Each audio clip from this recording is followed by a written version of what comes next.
abençoando nossas vidas. Natan, parabéns pelo seu dia aí, né? Dia dos Pais, primeiramente. Thaisa me lembrou que deveria parabenizar você. Eu tô aqui já aproveitando para fazer o que ela disse, né? Engraçado. É aniversário da Thaís, eu vi umas fotos no Instagram Foi, dela. foi anteontem, né? Dia 7. Ah, É, chegou a hora de apagar a velhinha, né? a velhinha, é. Chegando na idade já também, viu? Posso falar que não, senão dá briga. Ai, tá Mas é certo. isso. Que bom, gente. O pessoal entrou com a gente aí, Érica Nagbashi, a japonesinha mais crente do Brasil. A Shinagawa. João, conosco aí. Edilton Santos, valeu, Edilton Santos, obrigado pela participação. Pastor Marcos aí, ó, Zona Norte, nossa igreja lá com a gente também, marcando presença. Lana também com a gente aí, ó. Carla Mello, obrigado pela participação. Amém. Eu vou só dar um alô rápido aqui pro pessoal para a gente entrar no assunto. Gabriel conosco aí, Roberta, maravilha. Fábio Tavares, Juliana Emery, obrigado, Juliana, pela participação. Dá um beijão em Hugo aí no pessoal de Campina Grande. Roberta, maravilha. Enfim, muita gente boa conosco aí, Natan. Mais uma vez, obrigado pela sua disponibilidade. É um assunto que está se estendendo. Oi, meu amor. Quem está aqui comigo é Belinha. Vem cá, chegue. Dá um chegue para o tio Flávio. Olha quem está aqui na live com a gente, pessoal. Olha só. Não. Dê um beijo, pessoal. Beijinho, pessoal. Dê um beijinho. Não quer, não? Olha um beijinho, pessoal.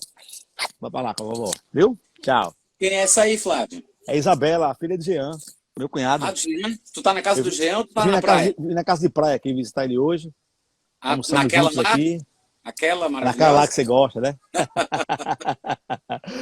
Amém. Então, meu filho, mais uma vez conosco aí. Nesse assunto se estendeu várias semanas, né?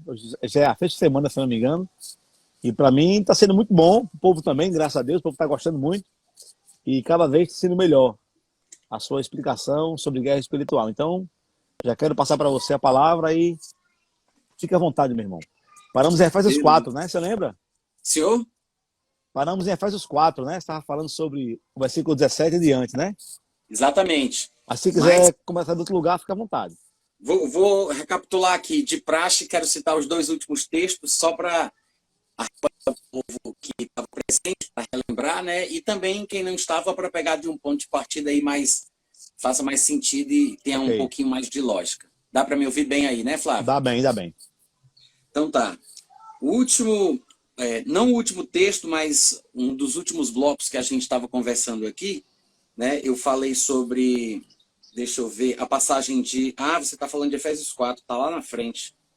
Tá. Não, mas eu vou voltar bastante aqui. Vou voltar bastante. Fica à Foi vontade. quando você brincou falando que a gente estava comentando sobre o confronto dos reinos, Sim, né? O sim. reino de Deus e o reino de Satanás. Essa passagem está em Mateus 12, 28 a 29, é um texto do conceito da guerra espiritual que a gente chama de bíblica. Lá Jesus falava, não, a Bíblia diz que trouxeram a Jesus um endemoniado cego e mudo, ele o curou, passando o mudo a falar e a ver. Toda a multidão se admirava e dizia, é este porventura o filho de Davi? Mas os fariseus, ouvindo isto, murmuravam, dizendo, ele não expele os demônios, senão pelo poder de Beelzebu, que é o maioral dos demônios. Veja, poder de Beelzebu. É interessante observar isso, porque eles achavam que era uma espécie de poder sobrenatural que atuava sobre ele, mas um poder diabólico. E Jesus, quando vai dar a resposta, como a gente já sabe, ele vai falar sobre um poder diferente. Porque nesse caso aqui em particular, já que falaram que era pelo poder de Beelzebu, Jesus vai dizer que na verdade expulsava pelo poder de Deus. E ele chama de Espírito Santo, né? Pelo poder do Espírito, pelo Espírito. Então, trouxeram, disseram que era pelo maioral dos demônios, do Beelzebu, papapá. Jesus, conhecendo-lhes os pensamentos, disse, todo reino dividido contra si mesmo ficará deserto, toda cidade ou casa dividida contra si mesma não subsistirá. É o que o Flávio chamou sobre confronto de reinos, né? O choque dos reinos. Se Satanás expele Satanás, divide está contra si mesmo, como pois subsistirá o seu reino. Então não era Beelzebu que expulsava Beelzebu, não era Satanás que expulsava Satanás, não era um demônio mais forte que colocava para correr os demônios mais fracos. Porque o reino de Satanás, fica implícito, ele não está dividido, não há uma insurreição generalizada. É muito bem organizado, né? Então, ele continua falando. Versículo 27. Se eu expulso demônios por Beelzebu, por que os expulsam os vossos discípulos? Aqui aparece a palavra filho, mas o contexto ali na história lá em Israel se referia aos seus alunos.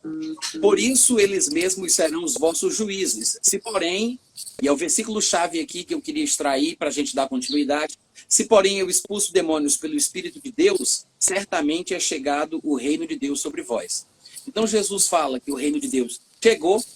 Esse reino, ele tem dois aspectos, tem um aspecto invisível, espiritual, como Paulo diria, que é justiça, paz e alegria no Espírito Santo. Ele não é visível, não tem aspecto visível, físico, aparente.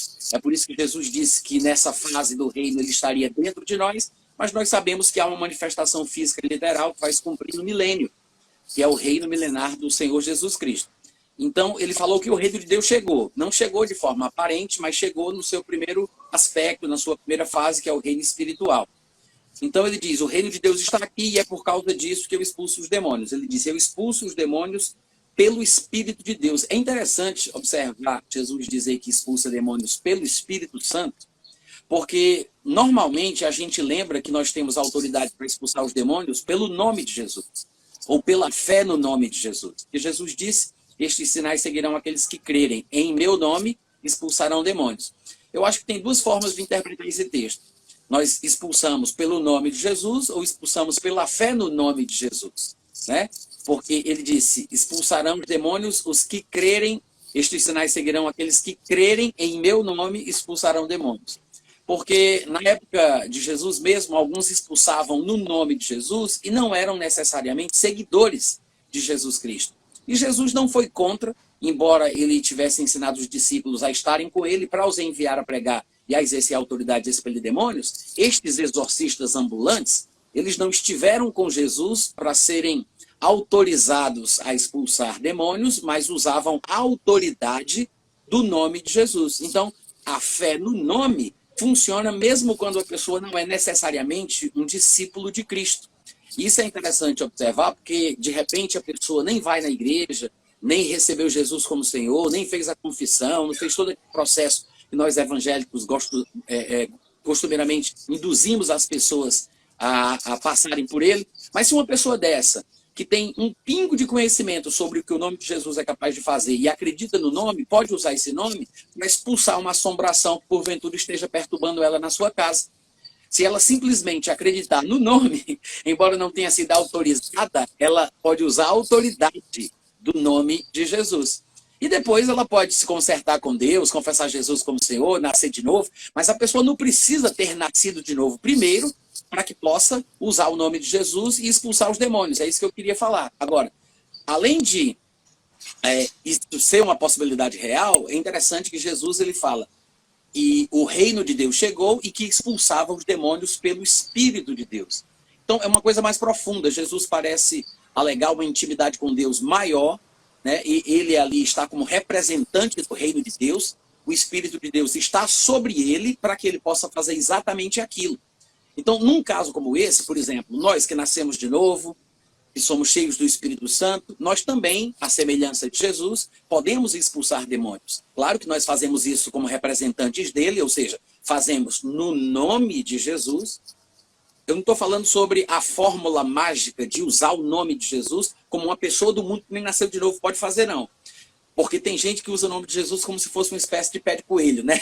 Uma fé da sorte. Em nome de Jesus, em nome de Jesus, em nome de Jesus, em nome de Jesus, em nome de Jesus. Eu não estou falando disso. Nesse momento, eu estou falando sobre como representantes de Jesus, em seu nome, não usar o nome. No nome de Jesus. Não estou falando disso agora. Eu estou falando sobre, no nome dele, como representante dele, nós podemos expulsar demônios simplesmente com a nossa autoridade pelo Espírito de Deus. Sai, cala a boca, fora.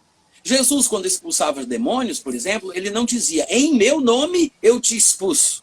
É no nome de Jesus, que é o meu nome? Não, ele não fazia isso, ele simplesmente dizia, cala e sai.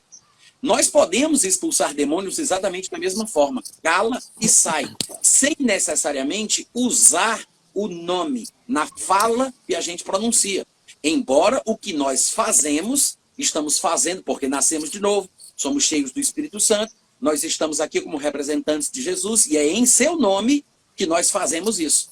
Então, quando Jesus fala, eu expulso os demônios pelo Espírito de Deus, é nesse sentido mais profundo. É nesse sentido mais sólido. Há uma robustez na vida da pessoa que exerce a autoridade para expulsar o demônio, porque ele o faz pelo Espírito de Deus que nele habita. Diferentemente, por exemplo, dos exorcistas ambulantes que expulsavam usando a fórmula do nome de Jesus. Eles usavam o nome de Jesus, embora não tivessem sido autorizados, mas se valiam da fé no nome, porque este nome tem autoridade.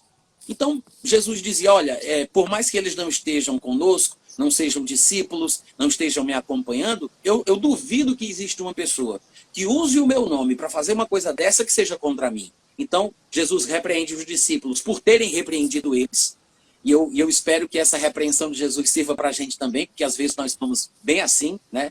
Não, mas você já tem a sua carteirinha de membro da igreja? Já pegou seu carnê de dizimista? Você já está congregando? Então, às vezes, a gente faz a mesma coisa, né? A gente tenta repreender um benefício que é de Deus aos homens, que pode ser usufruído por uma pessoa que está dentro de casa, que ainda não se decidiu por Jesus, para, sei lá, expulsar uma assombração, um demônio, um espírito ruim, uma coisa qualquer, um poltergeist, sabe, sei lá, né? O nome que a pessoa der, não importa, porque às vezes as pessoas têm experiências sobrenaturais, não sabem o que é, mas se elas acreditarem que pelo nome de Jesus podem expulsar, elas podem usufruir do benefício. E depois vão procurar um crente, e o crente vai instruir a pessoa no caminho do Senhor, e quem sabe até ela nasce de novo, confessa Jesus como Senhor da sua vida. Mas o que eu queria tirar desse texto é que Jesus disse que expulsava os demônios pela unção, pelo Espírito de Deus, né? Pelo poder de Deus.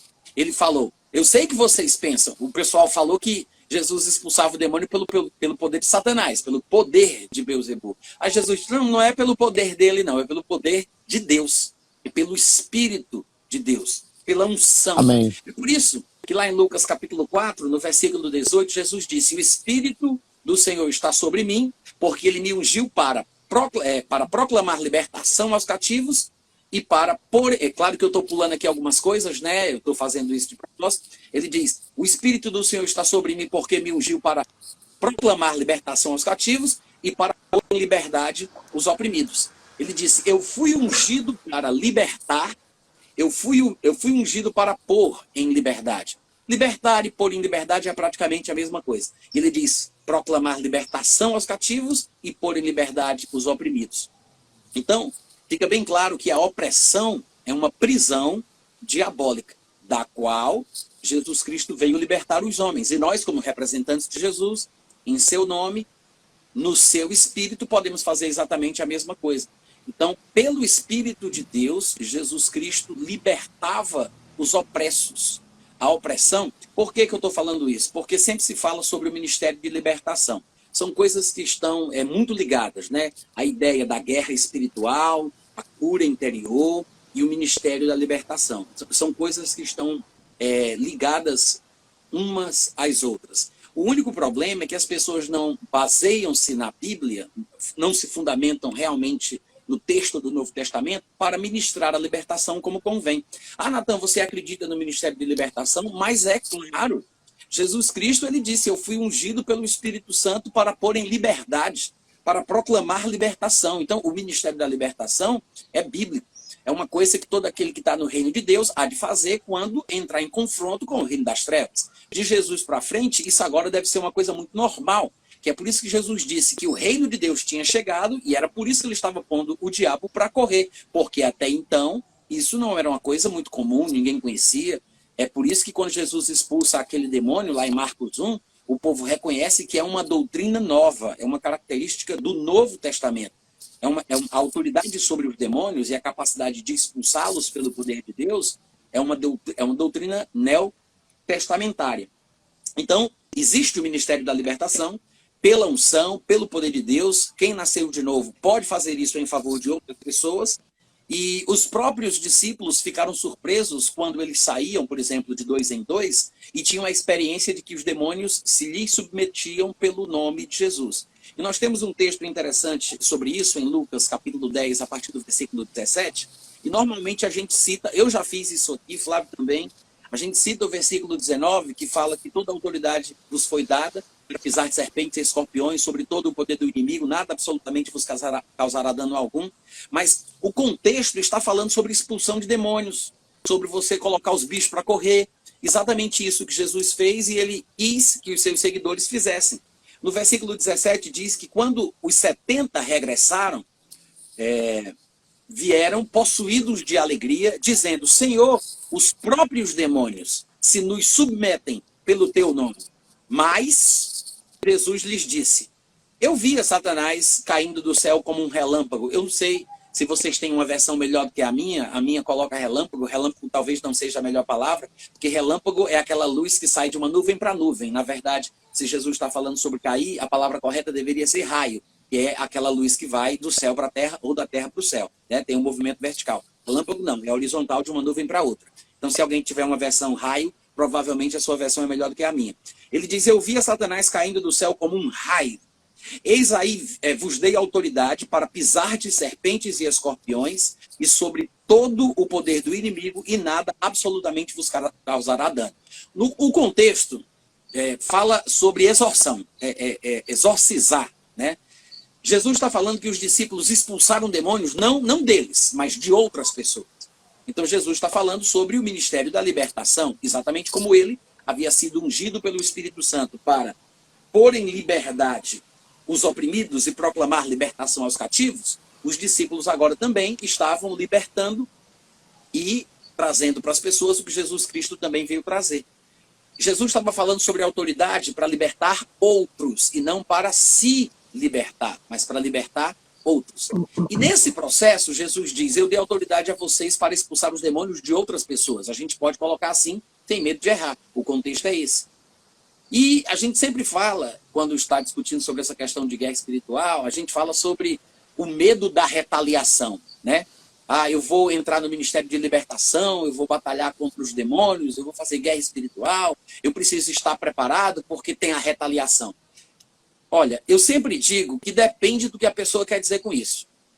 A primeira coisa que a gente pode declarar é o seguinte: o medo da retaliação é infundado, porque quando você tem medo, e é desnecessário também, porque quando você tem medo, em primeiro lugar, você não está crendo no que Jesus acabou de dizer: vos dei autoridade para pisar serpentes e escorpiões, ou seja, para expulsar os demônios, para que eles se submetam a vocês pelo meu nome, e nada vos causará dano algum. Então, ele acabou ali com o problema da retaliação. Ele disse: vocês vão expulsar os bichos, vocês vão colocar eles para correr, e isso não vai respingar em vocês. Nada vos causará dano. Porque eu piso com o meu pé e não me machuca, não me maltrata, não volta para mim. E Jesus estava falando no contexto do ministério da libertação, né? De libertar outras pessoas, expulsar os demônios de outras pessoas. Mas eu sei que existe um lado, e eu pretendo falar sobre ele hoje, se der certo, se Deus permitir e eu conseguir também, mas eu pretendo falar sobre um lado que não é necessariamente uma espécie de retaliação por parte do diabo, mas ao mesmo tempo não deixa de ser. Porque nós expulsamos os demônios da vida das pessoas, mas não temos condição nem autoridade para expulsá-los da terra, expulsá-los do Brasil, expulsá-los da família daquela pessoa. E a gente tem eu libertei pelo poder de Deus e no nome de Jesus a vida de José Raimundo. Mas eu não tenho autoridade para fazer com que aquele demônio que eu mandei sair dele nunca mais volte. Eu não tenho essa autoridade. Eu posso ter autoridade sobre o demônio, mas o José Raimundo pode permitir que o demônio encontre lugar na sua vida mais uma vez. Então, eu faço a minha parte, o pontapé inicial pode partir de mim, eu posso ajudar na libertação de alguém pelo poder, pelo Espírito de Deus e no nome de Jesus, mas eu preciso ensinar a pessoa, ou alguém deve ensinar essa pessoa depois que ela for liberta, sobre a responsabilidade que vai competir a ela. Nós, como pregadores, como crentes, nós fazemos a nossa parte, mas as pessoas têm que fazer a sua parte. É por isso que a Bíblia diz ao indivíduo que nós não devemos dar lugar ao diabo, não deis lugar ao diabo, crente de forma geral. Porque se a gente der lugar, ele vai ter lugar. Eu expulsei o demônio, mas se o José Raimundo, depois na vida dele, daqui a 2 meses, daqui a 2 anos, daqui a um certo tempo, der lugar e voltar às mesmas práticas, o demônio que saiu vai encontrar uma oportunidade, vai encontrar uma brecha, vai, claro, voltar para ali. O próprio Senhor Jesus já explicou isso, a gente já comentou aqui, que quando o espírito imundo ele sai do homem, ele anda por lugares áridos procurando repouso, porém ele não encontra. Então ele diz consigo mesmo, ou seja, ele raciocina. Para quem pensa que demônio é bicho burro, né? Veja que ele faz um inquérito pessoal, né? Ele raciocina, ele medita, ele diz consigo mesmo: voltarei para a minha casa de onde eu saí. E leva 7 outros espíritos piores do que ele. E voltando, encontram aquela casa vazia, varrida, ornamentada. Entrando ali, se porventura isso acontecer, o último estado fica pior do que o primeiro. E a gente comentou aqui que nessa passagem de Mateus 12, 43 a 45, Jesus ele mostra a perspectiva do que acontece no mundo espiritual, invisível, né? Ele mostra o demônio pensando, o demônio sentindo, o demônio planejando, o demônio comunicando-se com outros 7 espíritos piores, convidando-os para ir com ele para o lugar de onde ele saiu. Mas lá em 2 Pedro, Jesus estava com Pedro quando Jesus ensinava essas coisas, inclusive essa. Mas lá em 2 Pedro, quando Pedro vai escrever, ele fala da perspectiva humana. Ele mostra o lado natural da coisa. Porque ele vai usar no final da história a mesma frase: o último estado fica pior do que o primeiro. Mas em vez de falar da perspectiva espiritual, ele fala da perspectiva natural. Eu quero dizer, em vez dele falar do que o demônio pensa, do que o demônio procura, do que o demônio sente, do que o demônio quer, dos planos do demônio, como Jesus fez, ele fala sobre o indivíduo. E a passagem é 2 Pedro, capítulo 2, versículo 19 e 20, quando ele diz que alguns pregadores prometiam liberdade quando eles mesmos eram, na verdade, escravos da corrupção. Pois aquele que é vencido fica escravo do vencedor. E ele não está falando aqui sobre pessoas ou crentes que porventura possam pecar. Ele está falando sobre pessoas que se deixaram levar pelo comportamento mundano, se entregaram de forma irrestrita, talvez não tenham sequer mais peso na consciência e chutaram o pau da barraca, justificando as suas obras, usando até mesmo versículos da Bíblia, né? São aquelas pessoas que transformam a graça de Deus em libertinagem. Não é a mesma coisa de um crente que peca e sabe que pecou e precisa se consertar, mas é aquele crente que peca e acha que tem uma explicação para o pecado que ele cometeu. Não, eu explico, Freud explica, fulano de tal explica. É porque você não entende as profundezas da graça de Deus. E aí ele começa a falar sobre o assunto, mostrando justificativas e desculpas para ter o comportamento que ele tem. É diferente, tá, gente? É muito bom quando o crente peca e sente vergonha do pecado que ele comete. Porque quando o crente peca e começa a postar os pecados no Instagram, é porque a coisa tá feia, tá pior ainda. É com base em sentimentos como estes que Pedro aborda aqui que a gente consegue entender por que tem crente que acha que pode, por exemplo, ter uma igreja de homossexual, uma igreja que eles chamam de inclusiva, onde a dupla na frente é um casal homoafetivo, né? Porque eles acham tão normal, eles explicam tanto aquilo com base na Bíblia, que existe uma teologia gay que defende esse comportamento, onde eles já não se importam mais em simplesmente justificar o erro que cometem.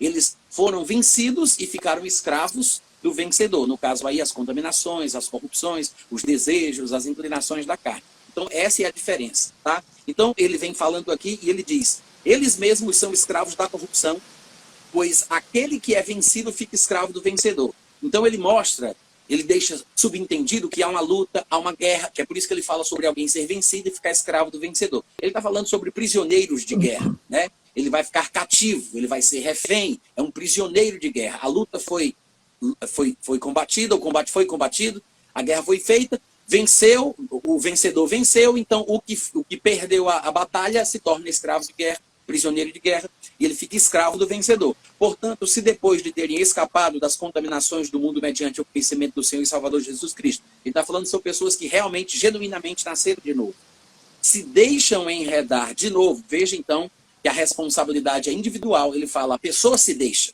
né? Não é que Satanás tente ou não tente. Eu tive a sorte de Satanás não me tentar. Ele sempre vai tentar, ele sempre vai voltar.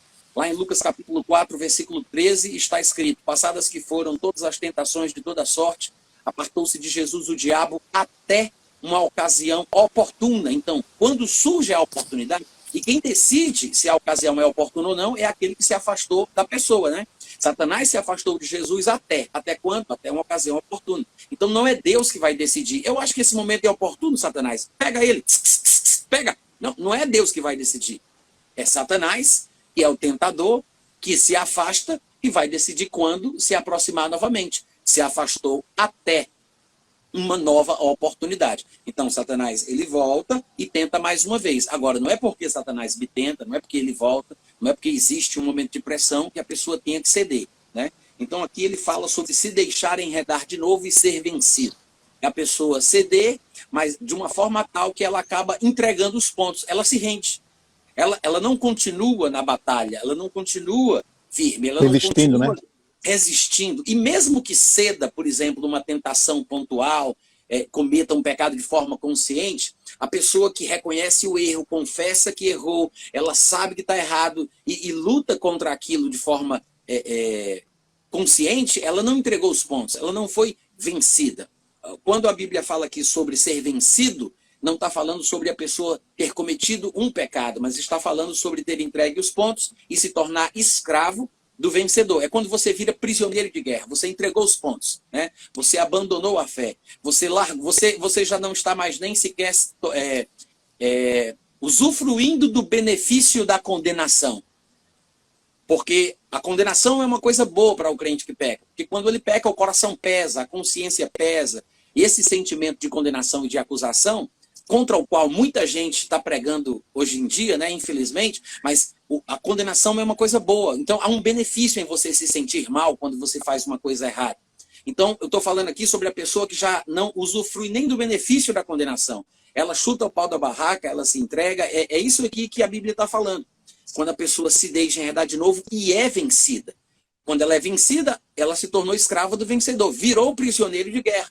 Aí, nesse caso, então entenda que ele não está falando sobre crentes que estão na igreja, lutando contra o pecado, resistindo bravamente, confessando o erro, buscando restaurar a comunhão com Deus. Ele não está falando sobre isso. Ele está falando sobre pessoas que viraram prisioneiros de guerra. Estes, aí ele diz, o último estado tornou-se pior do que o primeiro. Que é a explicação que Jesus Cristo deu na perspectiva do demônio, e agora Pedro, mostrando o outro lado da história, ele mostra a perspectiva do lado humano, mostrando que, na verdade, há uma responsabilidade na mão de cada um de nós. E a passagem que o Flávio tinha mencionado, que foi a passagem na qual a gente abandonou a live passada, foi Efésios capítulo 4, do versículo 17 ao versículo 24. Né? Abandonou. Essa foi das profundezas da consciência aí, viu?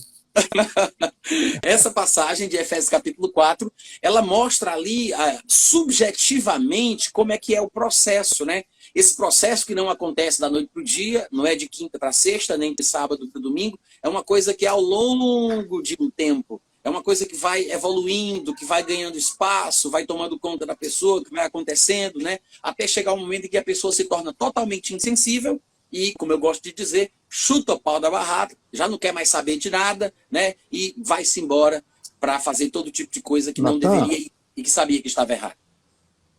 E o maravilhoso é que Deus nos dá essa possibilidade de não cair da fé rápido, é tudo um processo, né? Quer dizer, até a graça de Deus, ela nos protege dessa queda instantânea.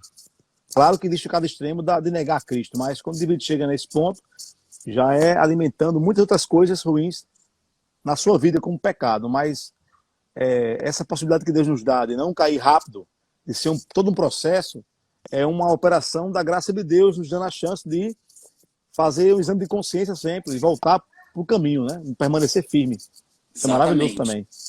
Porque na nova aliança nós temos esse recurso, né, que é maravilhoso, que é o nosso coração recriado, que nos condena, nos acusa, nos deixa mal. E é uma pena que hoje em dia esses pregadores que não reconhecem esse fato, há livros publicados por pregadores e pastores que falam sobre a graça, que eles dizem que nós temos que lutar para tirar da nossa vida de forma plena, erradicar qualquer sentimento de condenação ou de acusação, porque eles acham que toda e qualquer acusação é uma coisa diabólica.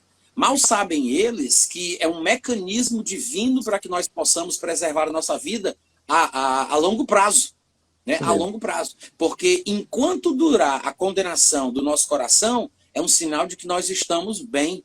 Porque quando uma pessoa faz uma coisa errada e não se sente mal, isso é grave, isso é muito grave. Então, a pessoa fazer uma coisa errada e se sentir mal, demonstrar remorso, sentimento de condenação, ela realmente percebe que não... Você é fácil você perdoar uma pessoa assim. É por isso que o povo do mundo, que não entende muito de amor, de compaixão, de misericórdia, eles só conseguem perdoar quando eles veem que o crime que foi cometido, a maldade, o erro, trouxe um peso e uma tristeza muito grande sobre a pessoa, né? Não, a pessoa nem se arrependeu, não tem nem remorso, olha a cara da pessoa, mas quando a pessoa chora, você já percebe que a pessoa entendeu que fez uma besteira, né? Então, é diferente. Mas o que eu quero dizer com isso é que a Bíblia fala que se o nosso coração não nos acusar, nós temos confiança diante de Deus. Se o nosso coração nos acusar, Deus é maior do que o nosso coração e Ele vai nos confortar, nos consolar, nos perdoar, nos purificar. Mas nós temos que aceitar as direções que o nosso Espírito nos dá. Porque a norma da lei, ela saiu das tábuas de pedra, mas ela veio para as tábuas do nosso coração. Então, a norma da lei está gravada em nosso coração. E é por isso que Paulo diz que nós servimos de lei para nós mesmos. O nosso próprio coração, recriado, nos alerta, nos orienta. E o processo sobre o qual a gente falou que a pessoa passa para chegar nesse estágio deplorável, né, que Pedro diz, o último estado se torna pior do que o primeiro, é o que está lá em Efésios capítulo 4, do versículo 17 ao 24. Eu vou apenas ler. Eu espero que vocês tenham assistido a live passada, se não, procurem os vídeos aí no Instagram do Flávio ou no meu YouTube, que eu postei lá também, no meu canal do YouTube, tá? Mas do versículo 17 em diante, Paulo diz, isto, portanto, digo, e no Senhor testifico que não mais andeis como também andam os gentios. Não mais, porque um dia andamos assim, não andamos mais, mas podemos voltar a andar. Então, há três coisas implícitas na declaração de Paulo. Não mais significa, eu não ando. Por isso, não mais. Mas eu andei. Por isso ele diz, não mais. Mas é possível que eu volte a andar. Por isso é que ele fala, não mais. Então, eu posso voltar a ter o mesmo comportamento, a voltar para o mesmo estado espiritual. Por isso ele diz, não mais andeis como andam os gentios, na vaidade dos seus próprios pensamentos, obscurecidos de entendimento. Veja que o entendimento sobre Deus, sobre a vida, pode ser obscurecido. E a gente sabe que Satanás é aquele que cega o entendimento dos incrédulos. Em Colossenses 1:21, a Bíblia diz temos no entendimento. Então, a luz brilhou em nosso coração, nos fazendo entender a palavra, conhecer a verdade. É por isso que Jesus diz que quando a verdade é conhecida, a libertação chega. Mas há o perigo de voltar para o estado de trevas no qual nós nos encontramos. É uma coisa gradual, paulatina, leva tempo, né? Mas a advertência que nós estamos lendo aqui mostra o lado subjetivo desse processo. Então ele diz, estes que nós não podemos nos comportar iguais a eles, o povo do mundo, que ele fala aqui, estão obscurecidos de entendimento e alheios à vida de Deus hoje, por causa da ignorância em que vive, pela dureza do seu coração, os quais se tornaram insensíveis. Então, é um processo, eles nasceram como todos os seres humanos, como cidadãos do reino dos céus, porque a criança é a verdadeira cidadã do reino dos céus, mas um dia perderam a comunhão com Deus, quando pecaram, morreram espiritualmente. O próprio Paulo diz isso em Romanos 7, ele diz que teve uma época que o pai, a mãe, os tutores foram lhe ensinar os preceitos da lei, a lei fez com que o pecado que estava nele revivesse, o pecado o enganou, o pecado o matou. Ele disse, o pecado me enganou, o pecado me matou, eu morri. Depois que a pessoa morre, não sabemos precisar a idade em que acontece isso com a criança, enquanto ela cresce neste mundo que Satanás é Deus, mas num determinado momento vai acontecer a mesma coisa que aconteceu com Paulo. É por isso que Jesus não nasceu como nós, para que ele não estivesse debaixo da mesma maldição que Adão colocou à humanidade. Por isso que Jesus, diferentemente de todos os homens, crescia não somente por fora, mas crescia também por dentro. Quem está crescia em graça? Jesus cresceu espiritualmente. A Bíblia diz que Jesus se robustecia em seu espírito. Mas nós, chega num determinado momento, morremos espiritualmente e aí precisamos nascer de novo espiritualmente. Mas mesmo tendo nascido de novo espiritualmente e estando agora crescendo espiritualmente em comunhão com Deus, nós podemos retroceder. E a Bíblia fala que nós não devemos ser como aqueles que retrocedem para a perdição da alma, mas dos que permanecem firmes para a salvação. Então, Paulo está falando aqui sobre este aspecto subjetivo, processo pelo qual um crente poderia passar, exatamente como aconteceu com o povo que está no mundo, a ponto de um crente se tornar insensível também. É um processo. Ele diz, os quais, que nós não devemos imitar, que nós devemos tomar como um mau exemplo, para que nós não imitemos os seus passos. Ele diz, os quais, tendo se tornado insensíveis, se entregaram. Veja que lá em Pedro, ele disse, se enredar de novo e ser vencido. Paulo está falando que a pessoa, quando se torna insensível, ela se entrega. Mas para ela chegar ao ponto de se tornar insensível, é todo um processo. Aí a pessoa se entrega à dissolução para, com avidez, né, com gana, instigada, com avidez, cometer toda sorte de impureza. Mas não foi assim que aprendestes a Cristo, se é que de fato o tendes ouvido e nele foste instruídos, segundo é a verdade em Jesus, no sentido de que, quanto ao comportamento passado, vos despojeis do velho homem que se corrompe segundo os desejos do engano. São desejos enganosos que corrompem o homem. E vos renoveis no espírito do vosso entendimento e vos revistais do novo homem, criado segundo Deus, em justiça e retidão procedente da verdade. Então, esse aqui é o processo pelo qual uma pessoa pode passar, mesmo sendo crente, e perder a guerra espiritual contra Satanás. É uma luta individual, é uma luta particular, é uma luta pessoal, mas nós devemos estar conscientes desta verdade, porque Satanás sai, mas volta, né? Nós libertamos as pessoas expulsando os demônios, mas a pessoa que foi liberta, ela vai ter, como todos nós, uma luta individual que vai ter que ser travada por ela mesma. Eu expulsei o demônio, mas essa pessoa vai ter que exercer autoridade sobre ele quando ele tentar voltar. É nessa luta, pessoal, que muitas vezes a gente se concentra, né? Existe esse lado da guerra contra o diabo e a gente tem que ter consciência, é verdade. Mas é bom que a gente saiba que por mais que a libertação seja verdadeira, que às vezes as pessoas dizem assim, ah, Natan, é interessante o que você está falando, mas eu acho que quando Deus liberta, ele liberta mesmo e acabou-se. Não tem como a pessoa cair de novo, ser presa de novo ou voltar. Se Deus libertou, está libertado. Gente, não é assim que as coisas funcionam. Jesus Cristo curou um homem que era paralítico desde o ventre da mãe dele. O homem nunca tinha andado. Depois que esse homem foi curado, Jesus encontrou ele curado no templo, lá em João capítulo 5, versículo 14, e Jesus disse para ele, olha, agora que estás curado, não peques mais, para que não te aconteça uma coisa pior. Então você observa que Jesus não concordava com essa teoria de quando Deus cura, cura, quando Deus liberta, liberta, quando Deus faz, está feito, como se não houvesse a possibilidade de perder a bênção. A Bíblia ensina isso em diversos lugares. Um texto bastante conhecido, ou deveria ser, é aquele de Apocalipse que diz, guarda o que tu tens, para que ninguém tome a tua coroa. Então, eu tenho, mas pode ser tomado. A Bíblia mostra que há advertências, né, conselhos, para que nós possamos fazer a nossa parte, assumir o nosso papel, guardar aquilo que é nosso, não cometer erros para que coisas piores não aconteçam. Ou seja, eu recebi a bênção, a pessoa foi liberta. Por que é importante a gente entender isso? Porque de vez em quando surge alguém que diz assim, não, muita gente que vem para a igreja e que se desvia, principalmente os loucos dos calvinistas, né? Ou a doutrina louca do calvinismo. Diz assim, se alguém veio para a igreja e depois ela volta para o mundo, é porque essa pessoa nunca foi crente. Eles têm até um termo técnico na filosofia louca deles para dizer que é porque Deus deu a essa pessoa uma fé ilusória.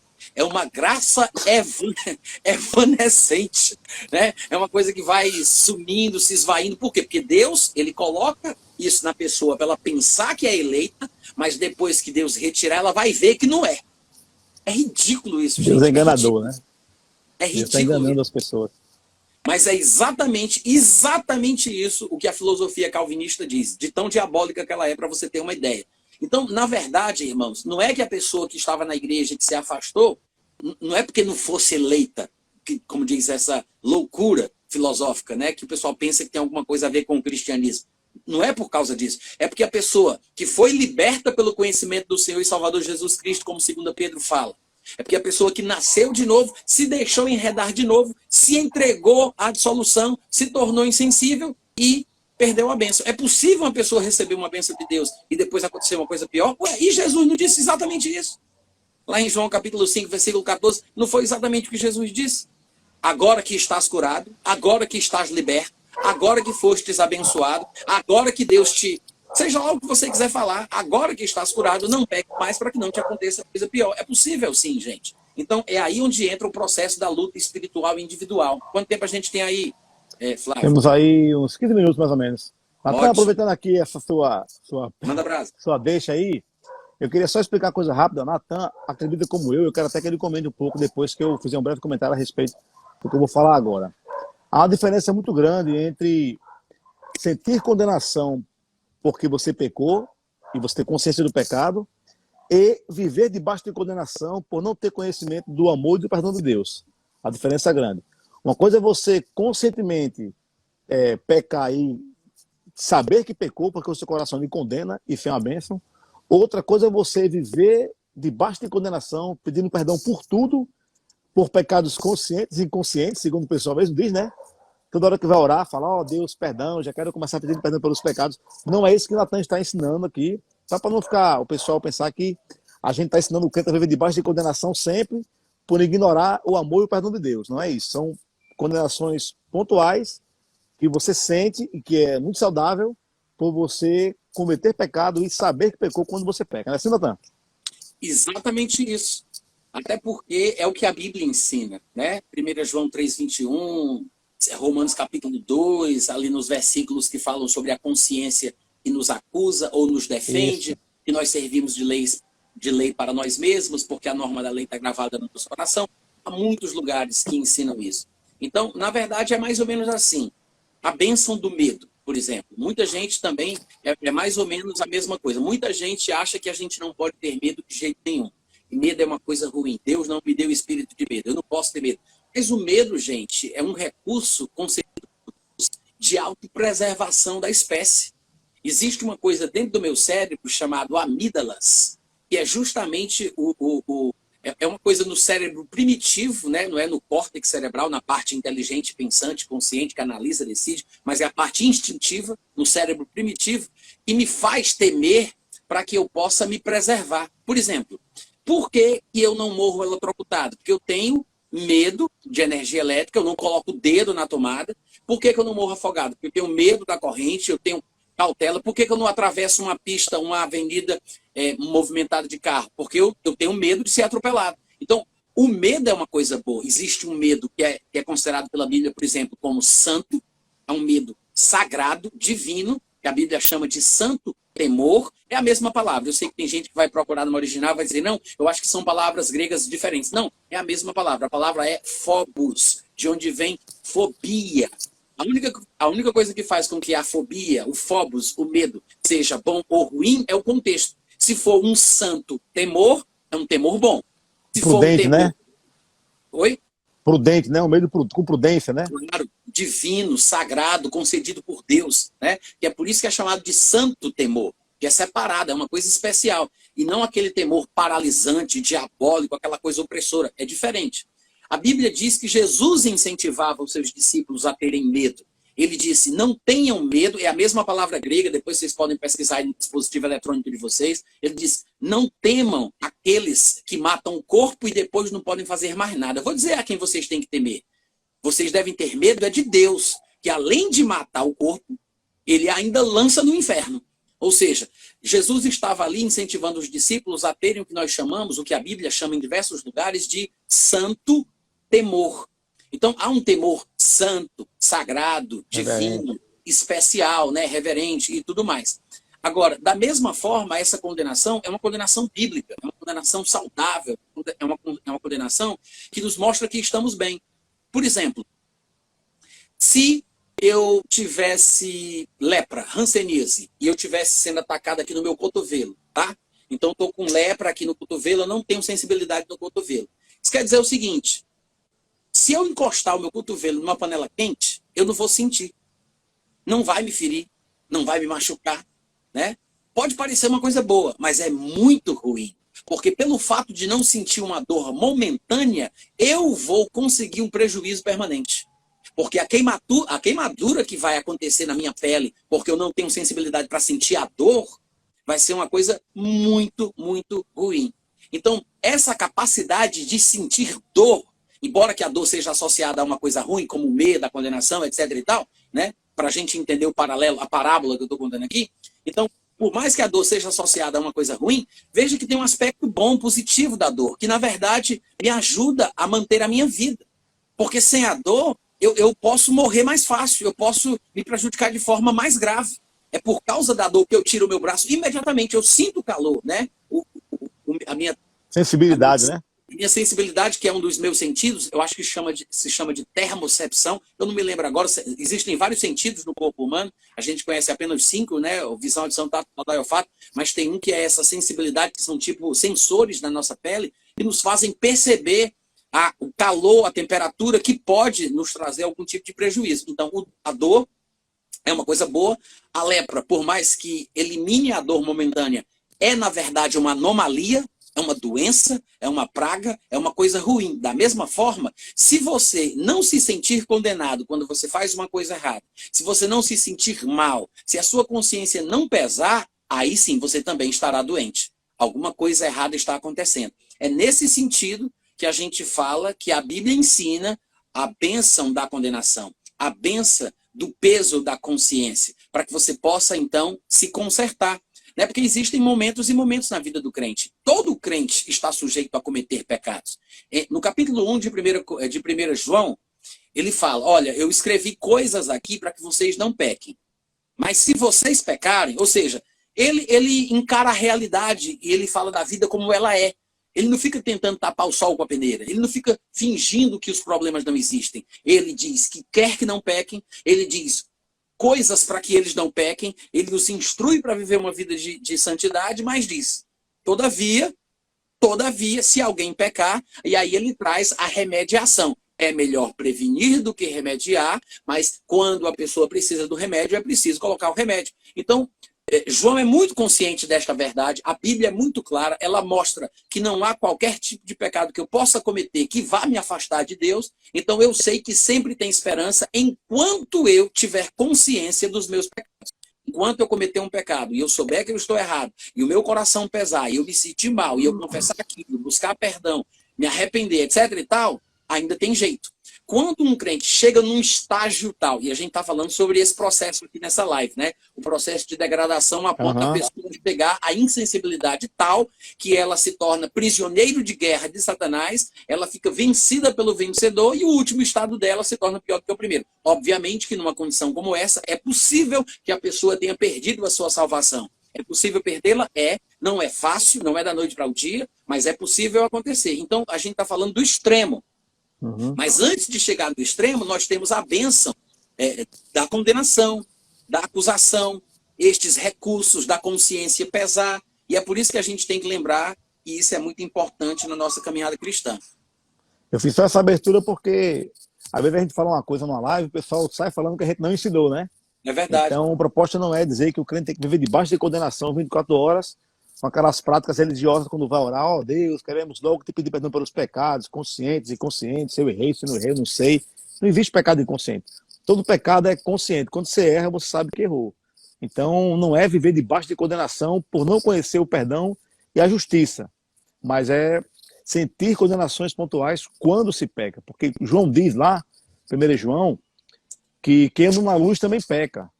É tanto que você citou aí o capítulo 2, mostrando que se alguém pecar, ou seja, porque quem está na luz também peca. Tanto que João diz assim, se porém andarmos na luz, como ele chama a luz, temos comunhão com os outros e o sangue de Cristo nos purifica todo pecado. Quer dizer, quem está na luz é purificado também, porque peca andando na luz. Mas a diferença entre você pecar andando na luz e pecar andando nas trevas, que é para esse estágio aí que o indivíduo vai de completa sensibilidade, é obstinado, faz do pecado ideologia de vida, né? Chega naquele contexto que a gente está esses dias discutindo, Natan, sobre não herdarão o reino de Deus, os adúlteros, né? Aquela turma toda. É esse campo aí. É o indivíduo pecar, andando nas trevas, obstinado, sem ser como aquele indivíduo que peca na luz. O cara cometeu um pecado, seja lá qual for, se ele reconhece, pede perdão e tal, ele é purificado. Mas se ele anda nas trevas, que é outra forma do indivíduo andar no pecado, esse indivíduo aí está caminhando para não herdar o mesmo reino de Deus. Aí outra história a gente conversa depois. Tá certo, é isso aí. Já que a gente deve estar pertinho aí do final, né, Flávio? Isso. Quanto tempo? Temos aí 8 minutos. Tá. Eu estou pensando em falar o seguinte, me lembrei que a pessoa, já que a gente entrou nesse assunto de pecado, né, eu vou falar mais uma coisinha, se der tempo a gente continua, senão a gente para aí, tá? Mas certo. É interessante que as pessoas dizem assim, mas quando o crente, o cristão que nasceu de novo peca, o espírito dele não peca. Tem quem pense isso, né? Eu não sei se você já conheceu algum crente que diga isso, mas tem quem pense. Não, quando o crente pega... Na mensagem da fé tem gente que crê assim. Então, porque a pessoa nasceu de novo, o Espírito é perfeito, a vida de Deus está nele, a natureza de Deus, então não tem como o Espírito pecar. Isso é um equívoco tão grande, porque não tem como uma pessoa cometer um pecado sem que todas as partes da pessoa estejam envolvidas. Espírito, alma e corpo. Né? É impossível, por exemplo, eu cometer um pecado com o meu corpo e o meu espírito virar de costa. Não existe isso, né? Ah, vou pecar com o corpo, isso é mas meu gnosticismo, espírito... Natan? Oi? Isso é gnosticismo, né? É. Mas meu espírito vai virar de costas. Não faz sentido. Além disso, o próprio Paulo ele disse: todo pecado que o homem comete é fora do corpo. Ou seja, não há pecado que seja cometido que não seja cometido espiritualmente.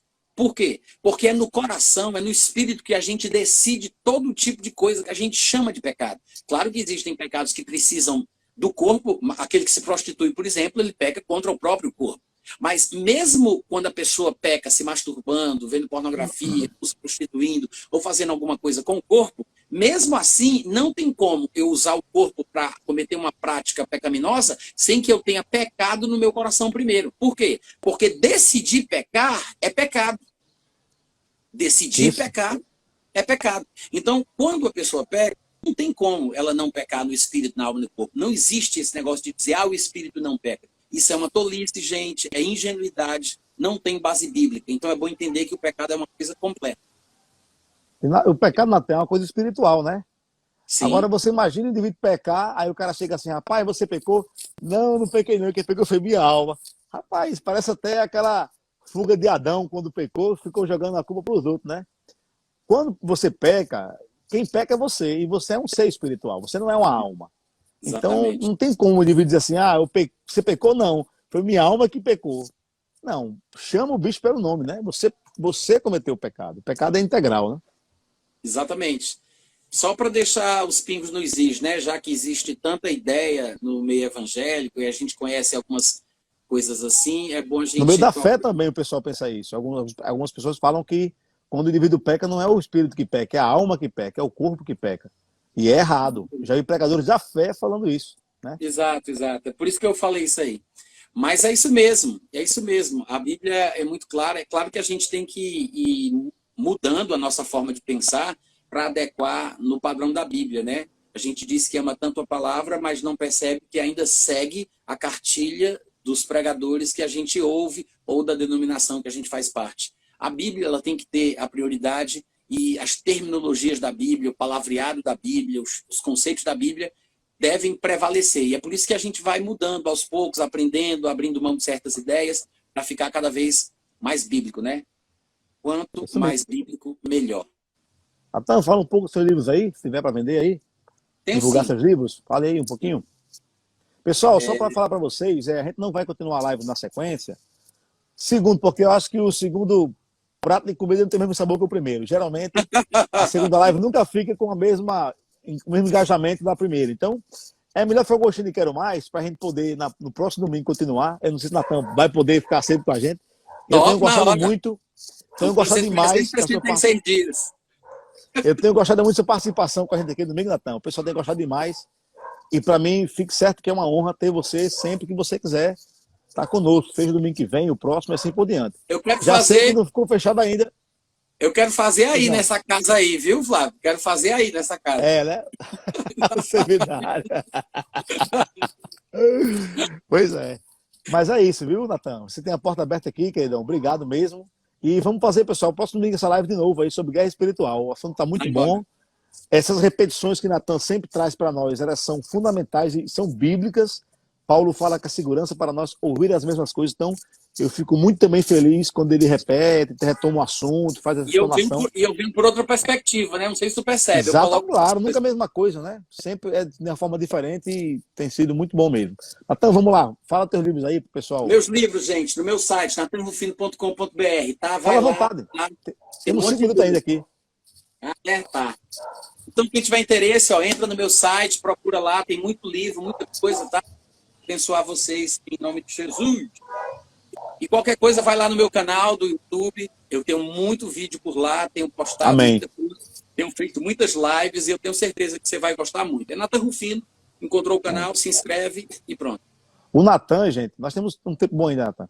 O Natan, gente, tem uma dedicação muito grande para produzir literatura, textos, vídeos. Ele realmente é muito engajado nessa questão.